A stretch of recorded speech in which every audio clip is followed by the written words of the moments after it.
Miss ਜੱਜ ਕਰਦੇ ਆ ਵੀ ਇਹ ਚੰਗਾ ਭਲਾ ਇੰਡਸਟਰੀ 'ਚ ਕੰਮ ਕਰ ਰਿਹਾ ਸੀਗਾ, ਇਹ ਕੜੀ ਚੌਲ ਕਿਉਂ ਵੇਚਣ ਲੱਗ ਗਿਆ।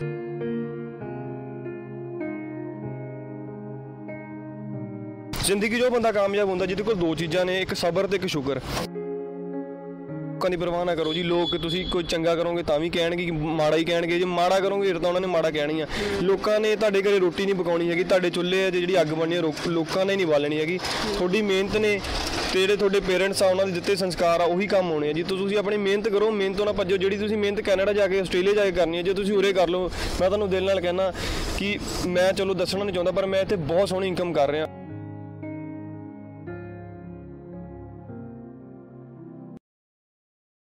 ਲਵ ਯੂ ਜ਼ਿੰਦਗੀ ਚੈਨਲ ਦੇਖ ਰਹੇ ਸਾਰੇ ਦਰਸ਼ਕਾਂ ਦਾ ਬਹੁਤ-ਬਹੁਤ ਸਵਾਗਤ ਹੈ। ਦੋਸਤੋ, ਅੱਜ ਦੇ ਸਮੇਂ ਵਿੱਚ ਨੌਜਵਾਨਾਂ ਨੂੰ ਸਵਾਲਾਂ ਦੇ ਘੇਰੇ ਵਿੱਚ ਰੱਖਿਆ ਜਾਂਦਾ ਹੈ। ਅਕਸਰ ਹੀ ਕਹਿ ਦਿੱਤਾ ਜਾਂਦਾ ਹੈ ਕਿ ਨੌਜਵਾਨ ਅੱਜ ਕੱਲ੍ਹ ਦੇ ਮਿਹਨਤ ਨਹੀਂ ਕਰਦੇ, ਬਾਹਰ ਜਾਣ ਦੇ ਸ਼ੌਕੀਨ ਨੇ, ਇਹ ਆਪਣੀ ਜ਼ਿੰਦਗੀ ਦੇ ਵਿੱਚ ਜ਼ਿਆਦਾ ਐਸ਼ੋ-ਆਰਾਮ ਪਸੰਦ ਕਰਦੇ ਨੇ। ਕਿਤੇ ਨਾ ਕਿਤੇ ਅਸੀਂ ਕਹਿ ਸਕਦੇ ਹਾਂ ਕਿ ਨੌਜਵਾਨ ਜਿਹੜੇ ਆ ਉਹ ਕ੍ਰਿਟਿਸਿਜ਼ਮ ਦੇ, ਆਲੋਚਨਾ ਦੇ ਸ਼ਿਕਾਰ ਹੋ ਜਾਂਦੇ ਨੇ। ਪਰ ਜਦੋਂ ਅਸੀਂ ਉਹਨਾਂ ਨੌਜਵਾਨਾਂ ਵੱਲ ਵੇਖਦੇ ਹਾਂ ਜੋ ਆਪਣੀ ਜ਼ਿੰਦਗੀ ਦੇ ਵਿੱਚ ਬਹੁਤ ਮਿਹਨਤ ਕਰਦੇ ਨੇ ਤਾਂ ਇੱਕ ਮਿਸਾਲ ਕਾਇਮ ਕਰਦੇ ਨੇ। ਅਸੀਂ ਇੱਥੋਂ ਲੰਘ ਰਹੇ ਸੀ ਤਾਂ ਅਸੀਂ ਦੇਖਿਆ ਕਿ ਇੱਥੇ ਇੱਕ ਵੀਰ ਜੀ ਕੜੀ ਚਾਵਲ ਵੇਚ ਰਹੇ ਨੇ। ਆਪਣੀ ਮਿਹਨਤ ਦੇ ਨਾਲ ਜ਼ਿੰਦਗੀ ਵਿੱਚ ਕਮਾਈ ਕਰਨ ਦੇ ਲਈ ਕੋਈ ਵੀ ਕੰਮ ਛੋਟਾ ਵੱਡਾ ਨਹੀਂ ਹੁੰਦਾ, ਇਸ ਲਈ ਮਿਸਾਲ ਵੀ ਪੇਸ਼ ਕਰ ਰਹੇ ਨੇ। ਜ਼ਿਆਦਾ ਜਾਣਕਾਰੀ ਇਹਨਾਂ ਤੋਂ ਲੈਂਦੇ ਹਾਂ। ਵੀਰ ਜੀ, ਤੁਹਾਡਾ ਬਹੁਤ-ਬਹੁਤ ਸਵਾਗਤ ਹੈ ਜੀ। ਸਤਿ ਸ਼੍ਰੀ ਅਕਾਲ ਜੀ ਸਾਰਿਆਂ ਨੂੰ ਜੀ। ਤੁਹਾਡਾ ਨਾਮ ਕੀ ਹੈ? ਮੇਰਾ ਵੈਸੇ ਨਾਮ ਹਰਪ੍ਰੀਤ ਸਿੰਘ ਹੈ ਜੀ, ਬਟ ਮੈਂ ਐਜ਼ ਅ ਸਿੰਗਰ ਵੀ ਆ, ਮੇਰਾ ਗਾਣਾ ਵੀ ਆਇਆ ਹੋਇਆ ਜੀ। ਸੋ ਮੇਰਾ ਪ੍ਰੋਫੈਸ਼ਨਲ ਨੇਮ ਮੇਰਾ ਸਿੰਗਿੰਗ ਦੇ ਵਿੱਚ ਨਮਰੂਪ ਆ ਜੀ। ਜੀ, ਤੁਸੀਂ ਜਿਵੇਂ ਕਿ ਦੱਸਿਆ ਕਿ ਤੁਸੀਂ ਸਿੰਗਰ ਹੋ, ਤੁਸੀਂ ਗਾਣੇ ਗਾਉਂਦੇ ਹੋ, ਤੇ ਫਿਰ ਉਸ ਲਾਈਨ ਨੂੰ ਛੱਡ ਕੇ ਜਾਂ ਉਸ ਲਾਈਨ ਦੇ ਨਾਲ ਕੜੀ ਚਾਵਲ ਦਾ ਕੰਮ ਜਿਹੜਾ ਸ਼ੁਰੂ ਕਰਨਾ, ਇਹ ਸਬੱਬ ਕਿਵੇਂ ਬਣਿਆ? ਮੈਮ ਐਕਚੁਅਲੀ ਮੈਨੂੰ ਸ਼ੁਰੂ ਤੋਂ ਹੀ ਸ਼ੌਂਕ ਸੀਗਾ ਜੀ ਕੁਕਿੰਗ ਦਾ, ਤੇ ਮੈਂ ਆਪਣਾ ਸ਼ੌਂਕ ਪੂਰਾ ਕਰਨਾ ਚਾਹੁੰਦਾ ਸੀ, ਬਟ ਮੈਨੂੰ ਕੋਈ ਇੱਦਾਂ ਦਾ ਮੌਕਾ ਨਹੀਂ ਮਿਲ ਰਿਹਾ ਸੀਗਾ। ਬਟ ਮੇਰੇ ਬ੍ਰਦਰ ਨੇ, ਉਹਨਾਂ ਦੀ ਕੰਪਨੀ ਹੈ ਬਲੀ ਸਿੰਘ ਫਿਲਮਸ, ਅਸੀਂ ਬਹੁਤ ਸਾਰੇ ਇੰਡਸਟਰੀ 'ਚ ਗਾਣੇ ਕੀਤੇ ਆ, ਡਾਇਰੈਕਸ਼ਨ ਕਰਦੇ ਹਾਂ ਅਸੀਂ, ਤੇ ਮੈਂ ਉਹਨਾਂ ਦਾ ਬ੍ਰਦਰ ਹਾਂ, ਤੇ ਮੈਂ ਸਿੰਗਿੰਗ ਦਾ ਵੀ ਸ਼ੌਂਕ ਆ, ਲਿਖਦਾ ਵੀ ਹਾਂ ਤੇ ਗਾਉਣਾ ਵੀ ਹਾਂ, ਤੇ ਉਹਨਾਂ ਨੂੰ ਅਸਿਸਟ ਵੀ ਕਰਦਾ ਜੀ। ਬਟ ਨਾਲ ਅਸੀਂ ਇੱਕ ਬੈਕਅਪ ਕਰਨਾ ਚਾਹੁੰਦੇ ਸੀਗੇ, ਕਿਉਂਕਿ ਕੰਮ ਕਦੀ ਵੀ ਇਹ ਪਤਾ ਨਹੀਂ ਹੁੰਦਾ ਵੀ ਹਮੇਸ਼ਾ ਰਹਿਣਾ ਕਿ ਨਹੀਂ ਰਹਿਣਾ, ਤੇ ਮੈਨੂੰ ਇਸ ਚੀਜ਼ ਦਾ ਸ਼ੌਂਕ ਵੀ ਸੀਗਾ। ਸੋ ਉਹਨਾਂ ਨੇ ਮੈਨੂੰ ਪ੍ਰੇਰਨਾ ਵੀ ਦਿੱਤੀ ਸੀ ਕਿ ਤੁਸੀਂ ਕਰ ਸਕਦੇ ਹੋ ਕੰਮ, ਤੁਸੀਂ ਕੁਕਿੰਗ ਦਾ ਆਪਣਾ ਸਟਾਰਟ ਕਰੋ। ਸੋ ਫਿਰ ਅਸੀਂ ਐਜ਼ ਅ ਰਿਸਪੌਂਸ ਦੇ ਤੌਰ ਤੇ ਇੱਕ ਛੋਟਾ ਜਿਹਾ ਸੈਟਅਪ ਲਾ ਕੇ ਸਟਾਰਟ ਕੀਤਾ ਸੀਗਾ ਕਿ ਅਸੀਂ ਇਹ ਕੰਮ ਸਟਾਰਟ ਕਰੀਏ। ਬਟ ਸਾਨੂੰ ਲੋਕਾਂ ਦਾ ਰਿਸਪੌਂਸ ਇੰਨਾ ਵਧੀਆ ਆਇਆ ਕਿ ਲੋਕਾਂ ਨੇ ਇੰਨਾ ਪਿਆਰ ਦਿੱਤਾ, ਕਿਉਂਕਿ ਮੈਂ ਕੁਆਲਿਟੀ ਦੇ ਵਿੱਚ ਕਦੀ ਵੀ ਕੰਪਰੋਮਾਈਜ਼ ਨਹੀਂ ਕਰਦਾ, ਹਰ ਚੀਜ਼ ਖੁਦ ਬਣਾਉਣਾ, ਖੁਦ ਉਹਦੀ ਟੈਸਟਿੰਗ ਕਰਦਾ। ਤਾਂ ਦੈਟਸ ਵਾਈ ਲੋਕਾਂ ਨੂੰ ਟੇਸਟ ਬਹੁਤ ਪਸੰਦ ਆਇਆ, ਤੇ ਉਹਦੇ ਤੋਂ ਬਾਅਦ ਲੋਕਾਂ ਨੇ ਫਿਰ ਉਹਨੂੰ ਬਹੁਤ ਕੰਟੀਨਿਊ ਕੀਤਾ ਤੇ ਪਿਆਰ ਬਹੁਤ ਦਿੱਤਾ, ਤੇ ਹੁਣ ਇਹਨੂੰ ਮੈਂ ਫੁੱਲ ਟਾਈਮ ਕਰ ਲਿਆ ਜੀ।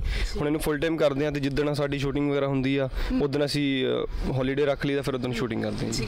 ਤੁਸੀਂ ਦੱਸਿਆ ਕਿ ਤੁਸੀਂ ਫਿਲਮ ਤੇ ਮਿਊਜ਼ਿਕ ਇੰਡਸਟਰੀ ਦੇ ਨਾਲ ਜੁੜੇ ਹੋਏ ਹੋ, ਕਿੰਨੇ ਸਾਲ ਹੋ ਗਏ ਉਸ ਇੰਡਸਟਰੀ ਨਾਲ ਜੁੜੇ ਹੋਏ? ਕਿੰਨੇ ਕੋ ਗਾਣਿਆਂ ਦੀ ਡਾਇਰੈਕਸ਼ਨ ਕੀਤੀ ਹੈ? ਕਿੰਨੇ ਕੋ ਗਾਣਿਆਂ ਦੇ ਵਿੱਚ ਤੁਸੀਂ ਆਪਣੀ ਭੂਮਿਕਾ ਨਿਭਾਈ ਹੈ? ਮੈਮ ਐਕਚੁਅਲੀ ਮੈਨੂੰ 2 ਤੋਂ 2.5 ਸਾਲ ਮੈਨੂੰ ਹੋ ਚੁੱਕੇ ਆ ਆਪਣੇ ਬ੍ਰਦਰ ਨਾਲ ਕੰਮ ਕਰਦੇ ਨੂੰ, ਬਟ ਮੇਰੇ ਬ੍ਰਦਰ ਨੇ ਬਹੁਤ ਸਟਰਗਲ ਕੀਤਾ, ਉਹਨਾਂ ਨੇ ਥੀਏਟਰ ਕੀਤਾ ਸੀ, ਉਹਨਾਂ ਨੂੰ 7-8 ਸਾਲ ਦਾ ਸਟਰਗਲ ਆ। ਉਸ ਤੋਂ ਬਾਅਦ ਸਾਨੂੰ ਫਸਟ ਬ੍ਰੇਕ ਮਿਲੀ ਸੀ ਉਹਨਾਂ ਨੂੰ ਐਜ਼ ਅ ਵੀਡੀਓ ਡਾਇਰੈਕਟਰ, ਤੇ ਉਹ ਤੋਂ ਬਾਅਦ ਅਸੀਂ ਕੰਟੀਨਿਊ ਕੀਤਾ, ਮੈਂ ਵੀ ਉਹਨਾਂ ਨੂੰ ਕੰਟੀਨਿਊ ਕੀਤਾ ਨਾਲ ਐਜ਼ ਅਸਿਸਟੈਂਟ ਡਾਇਰੈਕਟਰ। ਮੈਂ ਪ੍ਰੋਡਕਸ਼ਨ ਵੀ ਕੀਤੀ ਹੈ ਜੀ। ਸੋ ਉਹ ਸਾਰਾ ਉੱਥੋਂ ਬਹੁਤ ਧੱਕੇ ਖਾਦੇ ਆ, ਸਿੱਖੇ ਤੇ ਪੈਸਾ ਵੀ ਕਮਾਇਆ, ਸੇਵ ਵੀ ਕੀਤਾ। ਬਟ ਉਹ ਤੋਂ ਬਾਅਦ ਸਾਡਾ ਮੇਰਾ ਜਿਹੜਾ ਮੇਨ ਸ਼ੌਂਕ ਸੀਗਾ, ਜਿਹੜਾ ਮੈਂ ਅੱਗੇ ਕਰਨਾ ਚਾਹੁੰਦਾ ਸੀ, ਉਹ ਮੇਰਾ ਫੂਡ ਦਾ ਹੀ ਸੀਗਾ। ਤੇ ਬੇਸਿਕਲੀ ਫਿਰ ਮੈਂ ਇਹ ਚੁਣਿਆ ਕਿ ਬਾਹਰ ਜਾਣ ਨਾਲੋਂ ਮੈਂ ਇੱਥੇ ਆਪਣਾ ਕੰਮ ਕਰਾਂ, ਤੇ ਹੁਣ ਮੈਂ ਵਧੀਆ ਇੱਥੇ ਇਨਕਮ ਕਰ ਰਿਹਾ ਪਰਮਾਤਮਾ ਦੀ ਕਿਰਪਾ ਨਾਲ। ਘੱਟੋ ਘੱਟ ਇੰਡਸਟਰੀ ਦੇ ਵਿੱਚ ਬਲੀ ਸਿੰਘ ਫਿਲਮਸ ਦੇ ਅੰਡਰ ਅਸੀਂ ਘੱਟੋ ਘੱਟ 150 ਤੋਂ 200 ਗਾਣਾ ਕਰਤਾ ਜੀ, ਜਿਹਦੇ ਵਿੱਚੋਂ ਕੁਝ ਕੁ ਗਾਣੇ 15-20 ਗਾਣੇ 25-30 ਗਾਣੇ ਆਈ ਥਿੰਕ ਜਿਹੜੇ ਹੈਗੇ ਜਿਹੜੇ ਬਹੁਤ ਵਧੀਆ ਚੱਲੇ ਆ, ਜਿਵੇਂ ਅਮਰ ਸੈਂਬੀ ਭਾਜੀ ਦਾ ਗਾਣਾ ਡਿਬੇਟ ਗਾਣਾ ਜੀ, ਉਹ ਬਹੁਤ ਚੱਲਿਆ ਜੀ। ਸਿਕੰਦਰ ਗਾਣਾ ਉਹਨਾਂ ਦਾ, ਖਾਨਦਾਨੀ ਬੰਦੇ, ਸਿਮਰ ਦਰਾਹਾ ਭਾਜੀ ਦਾ ਤੈਨੂੰ ਚੇਤੇ ਕਰਦਾ, ਤੇ ਇਹਨਾਂ ਵਿੱਚ ਕਈਆਂ 'ਚ ਮੈਂ ਫੀਚਰਿੰਗ ਵੀ ਕੀਤੀ ਹੋਈ ਆ, ਖੁਦ ਵੀ ਫੀਚਰਿੰਗ ਕੀਤੀ ਹੋਈ ਆ, ਮੇਰਾ ਖੁਦ ਦਾ ਸੌਂਗ ਵੀ ਆਇਆ ਹੋਇਆ। ਤੇ ਬਾਕੀ ਗੁਰਸ਼ਬਦ ਭਾਜੀ ਦਾ ਚੱਲ ਮੇਰਾ ਪੁੱਤ ਦੇ ਵਿੱਚ ਜਿਹੜੇ ਨਾਲ ਹੁੰਦੇ ਨੇ ਆਪਣਾ ਉਹਨਾਂ ਦਾ ਗਾਣਾ ਵਾ, ਉਹ ਅਸੀਂ ਕੀਤਾ ਹੋਇਆ ਜੀ। ਤੇ ਗਾਣੇ ਬਹੁਤ ਕੀਤੇ ਜੀ, ਫੀਚਰਿੰਗ ਵੀ ਬਹੁਤ ਗਾਣਿਆਂ 'ਚ ਕੀਤੀ ਆ, ਬਟ ਕਿਤੇ ਨਾ ਕਿਤੇ ਮਨ ਦੇ ਵਿੱਚ ਇੱਕ ਕਸਕ ਸੀਗੀ ਕਿ ਆਪਣਾ ਕੰਮ ਸਟਾਰਟ ਕਰਨਾ। ਸੋ ਐਜ਼ ਆ ਇਹਨੂੰ ਸਟਾਰਟ ਕੀਤਾ, ਸਟਾਰਟਅਪ ਸਟਾਰਟ ਕੀਤਾ। ਸੋ ਇਹਦਾ ਬਹੁਤ ਵਧੀਆ ਰਿਸਪੌਂਸ ਆ ਰਿਹਾ ਜੀ। ਮੇਰੇ ਹਿਸਾਬ ਨਾਲ ਜੀ ਬੰਦਾ ਉਦੋਂ ਕਾਮਯਾਬ ਹੋ ਜਾਂਦਾ ਜਿੱਦਣ ਉਹ ਸ਼ਰਮ ਨੂੰ ਲਾ ਦਿੰਦਾ ਵਾ। ਸ਼ਰਮ ਇਨ ਦਾ ਸੈਂਸ ਕਿ ਪੋਜ਼ਿਟਿਵਿਟੀ ਦੇ ਵਿੱਚ ਤੁਸੀਂ ਕਦੀ ਵੀ ਕਿਸੇ ਚੀਜ਼ ਦੀ ਸ਼ਰਮ ਨਾ ਕਰੋ। ਮੇਰੇ ਕੋਲ ਗੱਡੀ ਹੈ ਜੀ, ਮੇਰੇ ਕੋਲ ਉਹ ਗੱਡੀ ਖੜੀ, ਉਹ ਮੇਰੀ ਆ, ਤੇ ਉਹ ਗੱਡੀ ਦੇ ਵਿੱਚ ਮੈਂ ਸਮਾਨ ਲਿਆਉਣਾ ਵਾ। ਸਮਟਾਈਮਸ ਉਹ ਗੱਡੀ ਮੇਰੀ ਬਾਹਰ ਗਈ ਹੁੰਦੀ ਸ਼ੂਟ ਦੇ ਉੱਪਰ ਤਾਂ ਤੁਸੀਂ ਉੱਧਰ ਵੀ ਦੇਖ ਸਕਦੇ ਹੋ ਰੇਹੜੀ ਖੜੀ ਆ ਜੀ ਉਹ ਜਿਹੜੀ ਰੇਹੜੀ ਖੜੀ ਆ ਤਾਂ ਮੈਂ ਕਦੀ ਸ਼ਰਮ ਨਹੀਂ ਕੀਤੀ ਹੈਗੀ ਮੈਂ ਉਸ ਰੇਹੜੀ ਦੇ ਵਿੱਚ ਵੀ ਸਮਾਨ ਲੈ ਆਉਣਾ ਹੁੰਦਾ ਜੀ ਮੈਂ ਸਵੇਰੇ ਉਸ ਰੇਹੜੀ ਦੇ ਵਿੱਚ ਵੀ ਸਮਾਨ ਲੈ ਆਉਣਾ ਮੈਂ ਕਦੀ ਇਹ ਨਹੀਂ ਦੇਖਦਾ ਹੈਗਾ ਕਿ ਜੇ ਮੇਰੇ ਕੋਲ ਗੱਡੀ ਆ ਜਿੱਦਣ ਮੇਰੇ ਕੋਲ ਗੱਡੀ ਹੁੰਦੀ ਆ ਮੈਂ ਗੱਡੀ ਸਮਾਨ ਲੈ ਆਉਣਾ ਪਰ ਜਿੱਦਣ ਮੇਰੇ ਕੋਲ ਗੱਡੀ ਨਹੀਂ ਹੁੰਦੀ ਮੈਂ ਕਦੀ ਇਸ ਕੰਮ ਦੀ ਸ਼ਰਮ ਨਹੀਂ ਮੰਨੀ ਕਿਉਂਕਿ ਜੇ ਕੋਈ ਵੀ ਕੰਮ ਆ ਤੁਸੀਂ ਜ਼ਿੰਦਗੀ 'ਚ ਸ਼ਰਮ ਕਰੋਗੇ ਤਾਂ ਤੁਸੀਂ ਕਦੀ ਕਾਮਯਾਬ ਨਹੀਂ ਹੋ ਸਕਦੇ ਤਾਂ ਮੈਂ ਰੇਹੜੀ 'ਚ ਵੀ ਸਮਾਨ ਲੈ ਆਉਣਾ ਜੀ ਸਾਰਾ ਲੱਦ ਕੇ ਲੈ ਆਉਣਾ ਮੈਨੂੰ ਇੱਥੇ ਇੰਨੇ ਕੁ ਲੋਕ ਆਉਂਦੇ ਆ ਜਿਹੜੇ ਇੰਨਾ ਐਪਰੀਸ਼ੀਏਟ ਕਰਦੇ ਇੰਨਾ ਕੁ ਐਪਰੀਸ਼ੀਏਟ ਕਰਦਾ ਮੈਂ ਤੁਹਾਨੂੰ ਦੱਸ ਨਹੀਂ ਸਕਦਾ ਬਟ ਮੈਂ ਕੁਝ ਲੋਕਾਂ ਨੂੰ ਇਹਨਾਂ ਨੂੰ ਆਪਣੇ ਆ ਪਰਸਨਲੀ ਲੋਕਾਂ ਨੂੰ ਜਾਣਦਾ ਵੀ ਆ ਤੇ ਜਿਹੜੇ ਕਿ ਤੁਹਾਨੂੰ ਮਿਸਜੱਜ ਕਰਦੇ ਆ ਵੀ ਇਹ ਚੰਗਾ ਬੜਾ ਇੰਡਸਟਰੀ 'ਚ ਕੰਮ ਕਰ ਰਿਹਾ ਸੀਗਾ ਇਹ ਕੜੀ ਝੋਲ ਕਿਉਂ ਵੇਚਣ ਲੱਗ ਗਿਆ ਐਕਚੁਅਲੀ ਸਾਡੇ ਲੋਕਾਂ ਨੂੰ ਨਾ ਇਹ ਸਾਡੇ ਲੋਕਾਂ 'ਚ ਇੱਕ ਬਹੁਤ ਵੱਡੀ ਇਹ ਨਾ ਇੱਕ ਨੈਰੋ ਮਾਈਂਡਡ ਸੋਚ ਆ ਉਹ ਇਹ ਆ ਕਿਉਂਕਿ ਉਹ ਕੰਮ ਨੂੰ ਕੰਮ ਨਹੀਂ ਸਮਝਦੇ ਹੈਗੇ ਬਿਲਕੁਲ ਫੂਡ ਇੱਕ ਇਹੋ ਜਿਹਾ ਬਿਜ਼ਨਸ ਆ ਜਿਹੜਾ ਕਦੀ ਵੀ ਬੰਦ ਨਹੀਂ ਹੋ ਸਕਦਾ ਕਿਉਂਕਿ ਇਹ ਚੀਜ਼ਾਂ ਦੀ ਨੌਲੇਜ ਹੁਣ ਸਾਨੂੰ ਧੱਕੇ ਖਾ ਕੇ ਮਿਲੀ ਆ ਕਿਉਂਕਿ ਪਹਿਲਾਂ ਮੈਨੂੰ ਵੀ ਨਹੀਂ ਪਤਾ ਸੀ ਮੈਂ ਬਹੁਤ ਸ਼ਰਮਾਉਂਦਾ ਸੀ ਕਿ ਇੱਦਾਂ ਤੁਸੀਂ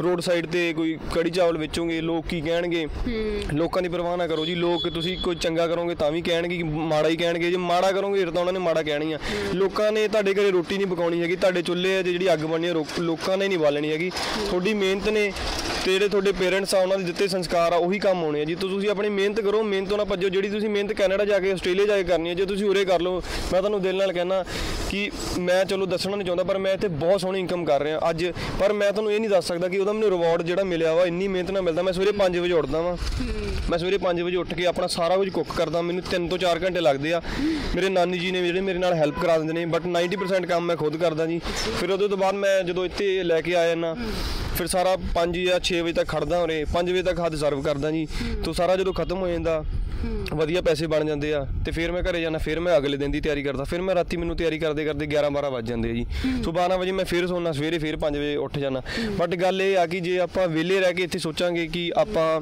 ਵਿਹਲੇ ਰਹਿ ਕੇ ਇੱਥੇ 2-2.5 ਲੱਖ ਰੁਪਏ 3 ਲੱਖ ਰੁਪਏ ਕਮਾ ਲਾਂਗੇ ਕੈਨੇਡਾ ਵਾਂਗ ਤਾਂ ਇਦਾਂ ਨਹੀਂ ਹੋਣਾ ਜੇ ਤੁਸੀਂ ਇੱਥੇ ਵੀ ਕੁਝ ਵਧੀਆ ਇਨਕਮ ਕਰਨਾ ਚਾਹੁੰਦੇ ਹੋ ਆਪਣੇ ਫੂਡ 'ਚ ਕਮਾਉਣਾ ਚਾਹੁੰਦੇ ਹੋ ਤਾਂ ਤੁਹਾਨੂੰ ਮਿਹਨਤ ਜ਼ਰੂਰ ਕਰਨੀ ਪੈਣੀ ਬਿਨਾਂ ਮਿਹਨਤ ਤੋਂ ਤੁਹਾਨੂੰ ਕੁਝ ਨਹੀਂ ਮਿਲਣਾ ਜੀ ਜਿਵੇਂ ਤੁਸੀਂ ਦੱਸਿਆ ਕਿ ਤੁਸੀਂ ਖੁਦ ਤਿਆਰ ਕਰਦੇ ਹੋ ਤੇ ਸਿੱਖਿਆ ਕਹਿੰਦੇ ਤੁਸੀਂ ਸਾਰਾ ਕੁਝ ਬਣਾਉਣਾ ਮੈਂ ਐਕਚੁਅਲੀ ਸਿੱਖਿਆ ਕਿਸੇ ਤੋਂ ਨਹੀਂ ਗਿਆ ਕਿਉਂਕਿ ਘਰ ਬਹੁਤ ਟਾਈਮ ਤੋਂ ਅਸੀਂ ਘਰੋਂ ਬਾਹਰ ਹੋ ਗਏ ਸੀਗੇ ਚੰਡੀਗੜ੍ਹ ਆ ਗਏ ਸੀਗੇ ਸਟਰਗਲ ਕਰ ਰਹੇ ਸੀਗੇ ਕੰਮ ਦੇ ਤਲਾਸ਼ ਦੇ ਵਿੱਚ ਸੋ ਬ੍ਰਦਰ ਮੇਰੇ ਥੀਏਟਰ ਦੇ ਵਿੱਚ ਸਟਰਗਲ ਕਰ ਰਹੇ ਸੀ ਉਹਨਾਂ ਨੂੰ ਬੈਸਟ ਐਕਟਰ ਅਵਾਰਡ ਵੀ ਬਹੁਤ ਮਿਲੇ ਹੋਏ ਨੇ ਸੋ ਉਹਨਾਂ ਦੇ ਕਰਕੇ ਹੀ ਫਿਰ ਮੈਂ ਬਾਹਰ ਆਇਆ ਤੇ ਮੈਂ ਵੀ ਕੰਮ ਕੀਤਾ ਤੇ ਉਸ ਟਾਈਮ ਪੀਰੀਅਡ ਦੇ ਵਿੱਚ ਫਿਰ ਰੋਟੀ ਵਗੈਰਾ ਕਿਉਂਕਿ ਹਰ ਕੋਈ ਸਟੂਡੈਂਟ ਕਿਉਂਕਿ ਕੋਈ ਇੱਕ ਨਾਰਮਲ ਮੁੰਡਾ ਜਾਂ ਕੋਈ ਵੀ ਜਿਹੜੇ ਬੈਚਲਰਸ ਹੁੰਦੇ ਨੇ ਉਹ ਕੋਈ ਮੇਡ ਜਾਂ ਫਿਰ ਕੋਈ ਇੱਦਾਂ ਦਾ ਰੱਖ ਨਹੀਂ ਸਕਦੇ ਹੈਗੇ ਸੋ ਬੇਸਿਕਲੀ ਅਸੀਂ ਖਾਣਾ ਬਣਾਉਣਾ ਆਪ ਹੀ ਸਟਾਰਟ ਕੀਤਾ ਸੀਗਾ ਤੇ ਖਾਣੇ ਦਾ ਮੈਨੂੰ ਬਣਾਉਣ ਦਾ ਸ਼ੁਰੂ ਤੋਂ ਸ਼ੌਂਕ ਸੀਗਾ ਉਹ ਸ਼ੌਂਕ ਕਰਕੇ ਤੇ ਇੱਕ ਹਾਲਾਤਾਂ ਕਰਕੇ ਫਿਰ ਇਹ ਚੀਜ਼ ਨੂੰ ਸਿੱਖ ਗਏ ਤੇ ਇਹ ਬਾਈ ਪ੍ਰੋਫੈਸ਼ਨ ਕਿਸੇ ਤੋਂ ਸਿੱਖਿਆ ਨਹੀਂ ਨਾ ਹੀ ਮੈਂ ਇਹਦੀ ਕੋਈ ਪੜ੍ਹਾਈ ਕੀਤੀ ਆ ਬਟ ਇਹ ਸਿਰਫ ਐਕਸਪੀਰੀਅੰਸ ਨੇ ਸਿਖਾਤਾ ਔਰ ਜਿਹੜਾ ਕੁਝ ਮਨ 'ਚ ਕਰਨ ਦੀ ਚਾਹ ਸੀ ਉਹਨੇ ਸਿਖਾਤਾ ਜੀ ਜਿਵੇਂ ਤੁਸੀਂ ਦੱਸਿਆ ਕਿ ਤੁਸੀਂ ਸਿੰਗਰ ਹੋ ਤਾਂ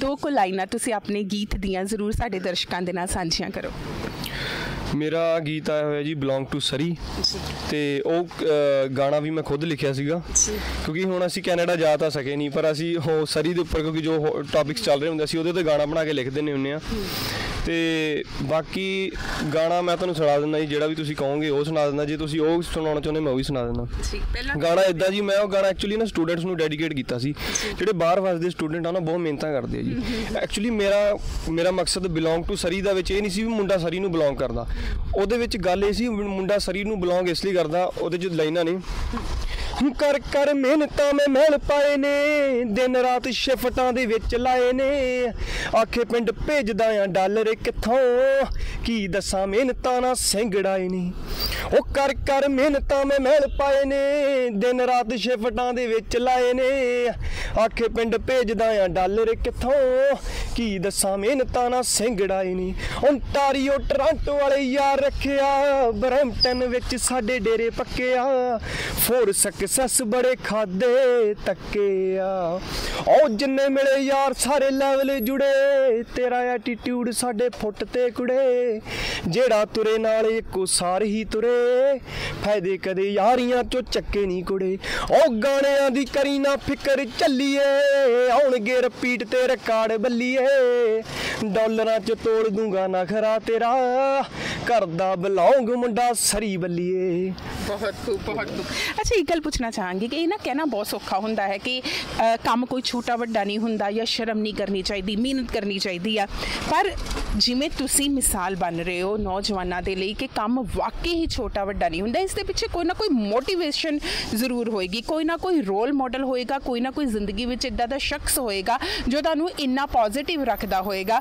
तुहाडी इस शख्सियत या किरदार की उसारी दे विच सब तो वध भूमिका किन्ने निभाई है? आई थिंक जी मेरे हिसाब नाल जिहड़ी मैच्योरिटी आ ਉਹ ਮੇਰੇ ਹਿਸਾਬ ਨਾਲ ਉਮਰ ਨਾਲ ਨਹੀਂ ਹੁੰਦੀ ਹੈਗੀ ਜੀ। ਉਹ ਮੈच्योरिटी ਹੁੰਦੀ ਹੈ ਤੁਸੀਂ ਜ਼ਿੰਦਗੀ 'ਚ ਬਹੁਤ ਸਾਰੇ ਲੈਸਨਸ ਲੈਣੇ ਆ। ਸਕਸੈਸਫੁਲ ਇਨਸਾਨ ਸਿਰਫ ਬਾਈ ਪ੍ਰੋਫੈਸ਼ਨ ਨਹੀਂ ਹੁੰਦਾ ਹੈਗਾ। ਸਕਸੈਸਫੁਲ ਇਨਸਾਨ ਉਹ ਹੁੰਦਾ ਵਾ ਜਿਹੜਾ ਆਪਣੇ ਲੈਸਨਸ ਤੋਂ ਸਿੱਖਿਆ ਲੈਂਦਾ। ਤੇ ਜ਼ਿੰਦਗੀ ਦੇ ਵਿੱਚ ਗਲਤੀਆਂ ਹਰ ਕੋਈ ਇਨਸਾਨ ਕਰਦਾ, ਕੋਈ ਇਨਸਾਨ ਰੱਬ ਨਹੀਂ ਹੁੰਦਾ। ਤੇ ਸ਼ਾਇਦ ਮੈਂ ਕਰੋੜਾਂ ਹੀ ਗਲਤੀਆਂ ਕੀਤੀਆਂ ਹੋਣੀਆਂ, ਬਟ ਮੇਰੀ ਇੱਕ ਬਹੁਤ ਵੱਡੀ ਖੂਬੀ ਆ ਕਿਉਂ ਮੈਂ ਆਪਣੀ ਗਲਤੀਆਂ ਤੋਂ ਲੈਸਨਸ ਜਿਹੜੇ ਮੈਨੂੰ ਮਿਲਦੇ ਆ ਮੈਂ ਉਹਨਾਂ ਨੂੰ ਗ੍ਰੈਬ ਕਰ ਲੈਣਾ, ਮੈਂ ਉਹਨਾਂ ਨੂੰ ਛੱਡਦਾ ਨਹੀਂ, ਉੱਤੇ ਭੁੱਲਦਾ ਨਹੀਂ। ਕਿਉਂਕਿ ਲੋਕ ਆਪਣੀਆਂ ਗਲਤੀਆਂ ਕਰਕੇ ਉਹਨੂੰ ਰਿਪੀਟ ਕਰਦੇ ਆ। ਮੈਂ ਜ਼ਿੰਦਗੀ 'ਚ ਇੰਨੀਆਂ ਗਲਤੀਆਂ ਕੀਤੀਆਂ, ਇੰਨੇ ਧੱਕੇ ਖਾਦੇ, ਇੰਨੀ ਅਨਸਕਸੈਸਫੁਲ ਰਿਹਾ, ਇੰਨਾ ਫੇਲੀਅਰ ਦੇਖਿਆ। ਫਿਰ ਮੈਂ ਉਹਨਾਂ ਸਾਰਿਆਂ ਦੇ ਨਿਚੋੜ ਕੱਢਿਆ। ਮੈਂ ਸਾਰਿਆਂ ਨੂੰ ਬਹਿ ਕੇ ਇੱਕ ਦਿਨ ਸੋਚਿਆ ਵੀ ਮੈਂ ਆਹ ਗਲਤੀ ਕੀਤੀਆਂ ਨੇ, ਮੈਂ ਇਹਨਾਂ ਤੋਂ ਕੀ ਲੈਸਨ ਲੈ ਰਿਹਾ। ਫਿਰ ਮੈਂ ਹਰ ਇੱਕ ਚੀਜ਼ ਨੂੰ ਆਪਣੀ ਜ਼ਿੰਦਗੀ ਦੇ ਵਿੱਚ ਇੱਕ ਰੂਲ ਬਣਾਇਆ ਕਿ ਆਹ ਚੀਜ਼ ਤੋਂ ਆਹ ਗਲਤੀ ਹੋ ਗਈ, ਰਿਪੀਟ ਨਹੀਂ ਹੋਣੀ ਚਾਹੀਦੀ ਹੈਗੀ। ਤੇ ਫਿਰ ਮੈਂ ਇੱਕ ਜ਼ਿੰਦਗੀ 'ਚ ਕੱਢਿਆ ਕਿ ਇੱਕ ਸ਼ਰਮ ਨਹੀਂ ਕਦੀ ਵੀ ਕਰਨੀ ਚਾਹੀਦੀ। ਤੇ ਜ਼ਿੰਦਗੀ ਦੇ ਵਿੱਚ ਮੈਨੂੰ ਅੱਜ ਲੱਗਦਾ ਕਿ ਅੱਜ ਮੈਂ ਥੋੜਾ ਜਿਹਾ ਕਾਮਯਾਬ ਹੁਣ ਹੋਇਆ, ਪਹਿਲਾਂ ਕਦੀ ਹੋਇਆ ਨਹੀਂ ਸੀਗਾ। ਮੈਨੂੰ ਲੱਗਦਾ ਉਹਦਾ ਦੋ ਰੀਜ਼ਨ ਨੇ। ਇੱਕ ਜ਼ਿੰਦਗੀ 'ਚ ਉਹ ਬੰਦਾ ਕਾਮਯਾਬ ਹੁੰਦਾ ਜਿਹਦੇ ਕੋਲ ਦੋ ਚੀਜ਼ਾਂ ਨੇ, ਇੱਕ ਸਬਰ ਤੇ ਇੱਕ ਸ਼ੁਕਰ। ਤੁਸੀਂ ਕਦੀ ਵੀ ਜ਼ਿੰਦਗੀ ਦੇ ਵਿੱਚ ਜੇ ਸ਼ੁਕਰ ਕਰਦੇ ਆ ਨਾ, ਸ਼ੁਕਰ ਸਿਰਫ ਤੁਸੀਂ ਪੈਸੇ ਦਾ ਨਹੀਂ ਕਰਨਾ, ਸ਼ੁਕਰ ਤੁਸੀਂ ਇਹ ਕਰਦਾ ਜਦੋਂ ਤੁਸੀਂ ਸਵੇਰੇ ਉੱਠੇ ਆ, ਤੁਹਾਨੂੰ ਰੱਬ ਨੇ ਸਾਹ ਦੇਤਾ, ਤੁਸੀਂ ਪਰਮਾਤਮਾ ਅੱਗੇ ਸ਼ੁਕਰ ਕਰਨਾ ਵੀ ਤੂੰ ਮੈਨੂੰ ਰੋਟੀ ਦੇਤੀ, ਮੈਨੂੰ ਸਾਹ ਦੇਤੇ, ਆ এনवायरमेंट ਦੇਤਾ। ਸੋ ਸਿਰਫ ਇਨਸਾਨ ਨਾ ਬੇਸ਼ੁਕਰਿਆ ਹੋ ਜਾਂਦਾ ਕਿਉਂਕਿ ਉਹ ਕਹਿੰਦਾ ਵੀ ਰੱਬ ਨੇ ਮੈਨੂੰ ਪੈਸਾ ਤਾਂ ਦਿੱਤਾ ਨਹੀਂ, ਭਾਵੇਂ ਮਿਹਨਤ ਕਰਦਾ ਭਾਵੇਂ ਨਹੀਂ ਕਰਦਾ, ਉਹ ਬੇਸ਼ੁਕਰਾਪਨ ਹੁੰਦਾ। ਕਦੀ ਵੀ ਪੈਸੇ ਦਾ ਹੀ ਸ਼ੁਕਰ ਨਹੀਂ ਕਰਨਾ ਚਾਹੀਦਾ। ਪੈਸੇ ਤੋਂ ਵੱਧ ਕੇ ਜਿਹੜੀ ਸਾਨੂੰ ਆਕਸੀਜਨ ਮਿਲੀ ਹੋਈ ਆ, ਜਿਹੜੇ ਸਾਨੂੰ ਪਾਣੀ ਮਿਲਿਆ ਹੋਇਆ, ਸਾਨੂੰ ਅਗਨੀ ਮਿਲੀ ਹੋਈ ਆ, ਸਾਨੂੰ ਮਿੱਟੀ ਮਿਲੀ ਹੋਈ ਆ, ਸਭ ਤੋਂ ਪਹਿਲਾਂ ਤਾਂ ਸ਼ੁਕਰ ਇਹਦਾ ਕਰੋ, ਫਿਰ ਉਹ ਤੋਂ ਬਾਅਦ ਪੈਸੇ ਦਾ ਸ਼ੁਕਰ ਕਰੋ। ਤੇ ਸਬਰ, ਜ਼ਿੰਦਗੀ ਦੇ ਵਿੱਚ ਜਿਹੜੇ ਬੰਦੇ ਕੋਲ ਸਬਰ ਨਹੀਂ ਹੈਗਾ, ਤੁਸੀਂ ਭਾਵੇਂ ਲੱਖਾਂ ਘਾਟੇ ਵਾਧੇ ਖਾ ਲਓ, ਪਰ ਸਬਰ ਤੁਸੀਂ ਰੱਖਣਾ। ਇੱਕ ਨਾ ਇੱਕ ਦਿਨ ਪਰਮਾਤਮਾ ਨੇ ਤੁਹਾਡੀ ਬਾਂਹ ਜ਼ਰੂਰ ਫੜਨੀ ਆ। ਸੋ ਮੈਨੂੰ ਲੱਗਦਾ ਅੱਜ ਜੇ ਮੈਂ ਮਾੜਾ ਜਿਹਾ ਸਕਸੈਸਫੁਲ ਹੈਗਾ ਵਾ, ਲੋਕ ਕਈ ਦੇਖ ਕੇ ਰੋਡ ਸਾਈਡ ਤੇ ਮੈਨੂੰ ਸਮਝਦੇ ਹੋਣਗੇ ਵੀ ਇਹ ਤਾਂ ਕੋਈ ਗਰੀਬ ਜਿਹਾ ਹੋਣਾ, ਕੋਈ ਵਿਚਾਰਾ ਮੁੰਡਾ ਬੈਠਾ ਵਾ, ਬਟ ਮੈਂ ਇੱਕ ਵਧੀਆ ਇਨਕਮ ਕਰ ਰਿਹਾ। ਬਟ ਮੈਂ ਉਹਦੇ ਵਿੱਚ ਕਹਿੰਦਾ ਵੀ ਇਹਦੇ 'ਚ ਇੱਕ ਬਹੁਤ ਵੱਡਾ ਹੱਥ ਸਬਰ ਦਾ ਵਾ। ਸਬਰ, ਇੱਕ ਸ਼ੁਕਰ। ਜ਼ਿੰਦਗੀ ਦੇ ਵਿੱਚ ਪਰਮਾਤਮਾ ਨੂੰ ਇਹ ਦੋ ਚੀਜ਼ਾਂ ਜ਼ਰੂਰ ਰੱਖੋ ਆਪਣੇ ਕੋਲ, ਪਰਮਾਤਮਾ ਤੁਹਾਨੂੰ ਦਿੱਤੀਆਂ ਨੇ ਤਾਂ ਤੁਸੀਂ ਹਮੇਸ਼ਾ ਕਾਮਯਾਬ ਹੋਵੋਗੇ। ਬਾਕੀ ਦੋਸਤੋ ਇਹਨਾਂ ਨੇ ਬਹੁਤ ਖੂਬਸੂਰਤ ਗੱਲ ਕਹੀ ਹੈ ਕਿ ਜ਼ਿੰਦਗੀ ਵਿੱਚ ਸਬਰ, ਸੰਤੋਖ ਤੇ ਸ਼ੁਕਰ ਇਹ ਬਹੁਤ ਜ਼ਰੂਰੀ ਹੁੰਦਾ ਹੈ ਕਿਉਂਕਿ ਜੋ ਇਹਨਾਂ ਦੀ ਉਮਰ ਹੈ ਉਸ ਦੇ ਹਿਸਾਬ ਨਾਲ ਇਹਨਾਂ ਦੀਆਂ ਗੱਲਾਂ ਜਿਹੜੀਆਂ ਬਹੁਤ ਵੱਡੀਆਂ ਨੇ। ਕਿਉਂਕਿ ਜ਼ਿੰਦਗੀ ਦੇ ਵਿੱਚ ਉਹੀ ਗੱਲ ਹੈ ਕਿ ਠੋਕਰਾਂ ਖਾਣ ਦੇ ਨਾਲ ਹੀ ਇਨਸਾਨ ਨੂੰ ਸਬਕ ਮਿਲਦਾ ਹੈ, ਇਨਸਾਨ ਸਿੱਖਦਾ ਹੈ। ਪਰ ਇਹ ਗੱਲ ਵੀ ਜ਼ਰੂਰੀ ਹੁੰਦਾ ਹੈ ਕਿ ਕੁਝ ਲੋਕ ਠੋਕਰਾਂ ਖਾ ਕੇ ਨਿਰਾਸ਼ ਹੋ ਜਾਂਦੇ ਨੇ, ਕੁਝ ਲੋਕ ਠੋਕਰਾਂ ਖਾ ਕੇ ਉਹਨਾਂ ਨੂੰ ਹੀ ਆਪਣੇ ਰਾਹ ਦਾ ਬਣਾ ਕੇ ਅੱਗੇ ਵੱਧ ਜਾਂਦੇ ਨੇ।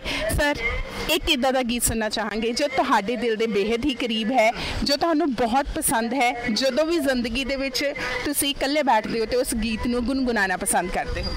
ਉਹ ਮੱਥਾ ਟੇਕਦਾ ਕਿ ਰੱਬ ਤੇ ਆਸਾਨ ਕਰਦਾ, ਉਸ ਦੁਨੀਆ ਦੇ ਦਾਨੀ ਨੂੰ ਕੀ ਦਾਨ ਕਰਦਾ, ਉਸ ਦੁਨੀਆ ਦੇ ਦਾਨੀ ਨੂੰ ਕੀ ਦਾਨ ਕਰਦਾ।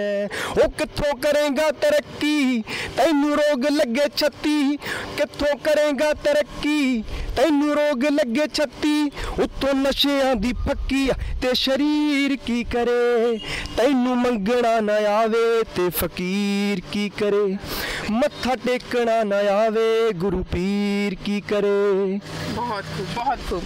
दोस्तों, ज़िंदगी में खुश रहना है, सफल होना है तो बहुत ज़रूरी है कि शिकायतां जड़ियां करनियां छड्डो, खुश रहने के लिए मेहनत करनी शुरू करो। सर, जाते जाते साडे दर्शकों को कुछ कहना चाहोगे? ਬਾਜੀ ਮੈਂ ਦਰਸ਼ਕਾਂ ਨੂੰ ਇਹੀ ਕਹਿਣਾ ਚਾਹੁੰਦਾ ਜੀ, ਜ਼ਿੰਦਗੀ ਦੇ ਵਿੱਚ ਕੁਝ ਵੀ ਕਰਨਾ ਨਾ ਕਿਸੇ ਦੀ ਸ਼ਰਮ ਨਾ ਕਰੋ, ਲੋਕਾਂ ਦੀ ਤਾਂ ਬਿਲਕੁਲ ਹੀ ਨਾ ਕਰੋ, ਪਰਵਾਹ ਨਾ ਕਰੋ। ਤੁਸੀਂ ਸਿਰਫ ਆਪਣੀ ਫੈਮਿਲੀ ਦੀ ਇੱਜ਼ਤ ਕਰੋ, ਆਪਣੀ ਫੈਮਿਲੀ ਦੀ ਪਰਵਾਹ ਕਰੋ ਕਿਉਂਕਿ ਐਟ ਆਫ ਦਾ ਐਂਡ ਤੁਹਾਡੇ ਨਾਲ ਖੜਨਾ ਸਿਰਫ ਤੁਹਾਡੀ ਫੈਮਿਲੀ ਨੇ, ਕਿਸੇ ਯਾਰਾਂ ਦੋਸਤਾਂ ਨੇ, ਲੋਕਾਂ ਨੇ ਨਹੀਂ ਖੜਨਾ, ਨਾ ਹੀ ਤੁਹਾਡੇ ਘਰੇ ਰੋਟੀ ਲੋਕਾਂ ਨੇ ਪੱਕਦੀ ਕਰਨੀ ਹੈ। ਤੁਹਾਡੀ ਫੈਮਿਲੀ, ਆਪਣੀ ਫੈਮਿਲੀ ਨੂੰ ਪਿਆਰ ਕਰੋ, ਆਪਣੇ ਮਾਪਿਆਂ ਨੂੰ, ਆਪਣੇ ਭੈਣ ਭਰਾਵਾਂ ਨੂੰ, ਬਸ ਫੈਮਿਲੀ ਦੇ ਉੱਤੇ ਕੁਝ ਨਹੀਂ ਹੈਗਾ, ਸਿਰਫ ਆਪਣੀ ਫੈਮਿਲੀ ਨੂੰ ਪਿਆਰ ਕਰੋ, ਬਸ ਦੈਟਸ ਮੈਂ ਹੀ ਕਹਿਣਾ ਚਾਹੁੰਦਾ ਜੀ। ਤੁਸੀਂ ਆਪਣਾ ਕੀਮਤੀ ਸਮਾਂ ਦਿੱਤਾ, ਬਹੁਤ ਬਹੁਤ ਧੰਨਵਾਦ। ਤੇ ਅਸੀਂ ਪਰਮਾਤਮਾ ਅੱਗੇ ਅਰਦਾਸ ਕਰਦੇ ਹਾਂ ਕਿ ਤੁਸੀਂ ਦਿਨ ਦੁਗਣੀ ਰਾਤ ਚੌਗਣੀ ਤਰੱਕੀ ਕਰੋ। ਬਹੁਤ ਬਹੁਤ ਧੰਨਵਾਦ ਜੀ। ਧੰਨਵਾਦ ਜੀ, ਬਹੁਤ ਬਹੁਤ ਸ਼ੁਕਰੀਆ ਤੁਹਾਡਾ ਸਭ ਦਾ, ਬਹੁਤ ਬਹੁਤ ਸ਼ੁਕਰੀਆ। ਸਤਿ ਸ਼੍ਰੀ ਅਕਾਲ। ਤੇ ਦੋਸਤੋ, ਅੱਜ ਅਸੀਂ ਇਹਨਾਂ ਨਾਲ ਗੱਲ ਕੀਤੀ, ਵਾਕਈ ਹੀ ਥੋੜੇ ਸਮੇਂ ਦੀ ਗੱਲਬਾਤ ਨੇ ਸਾਨੂੰ ਵੀ ਬਹੁਤ ਕੁਝ ਸਿਖਾ ਦਿੱਤਾ ਹੈ ਤੇ ਸਿਖਾਇਆ ਇਹ ਹੈ ਕਿ ਜ਼ਿੰਦਗੀ ਵਿੱਚ ਸ਼ੁਕਰ ਤੇ ਸਬਰ ਹਮੇਸ਼ਾ ਹੁੰਦਾ, ਪੱਲਾ ਜਿਹੜਾ ਹੈ ਫੜ ਕੇ ਰੱਖੋ। ਅੱਜ ਦੇ ਵਿਸ਼ੇਸ਼ ਪ੍ਰੋਗਰਾਮ ਦੇ ਵਿੱਚ ਇੰਨਾ ਹੀ, ਫਿਰ ਮਿਲਾਂਗੇ। ਧੰਨਵਾਦ।